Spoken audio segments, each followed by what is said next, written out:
मित्रांनो, मिठाईमध्ये होणारा स्कॅम तुम्ही पाहिला आहे का? तर हा व्हिडिओ बघा. दुकानात ग्राहकाला गंडवलं जातं एवढं माहिती आहे, पण एवढं गंडवलं जातं हे मी आधी कधीच पाहिलं नव्हतं.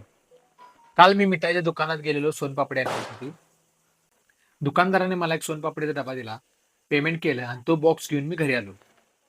घरी आल्यानंतर मला जाणवलं की पॅकेजिंगमध्ये थोडासा बदल आहे.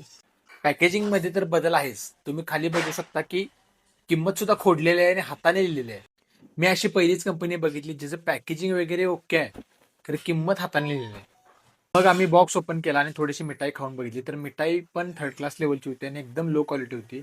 आणि इथंच कळालं की आम्हाला स्कॅम झालेला आहे.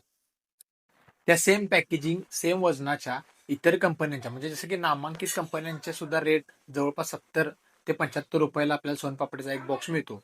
पण हेच बॉक्स मला 80 रुपयाला पडला आहे.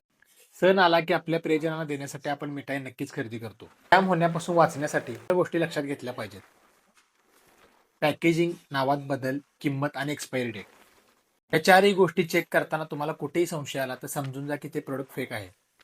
हा व्हिडिओ जास्तीत जास्त लोकांपर्यंत शेअर करा, जेणेकरून त्यांच्यासोबत फ्रॉड होणार नाही किंवा तेही फ्रॉड होण्यापासून वाचतील.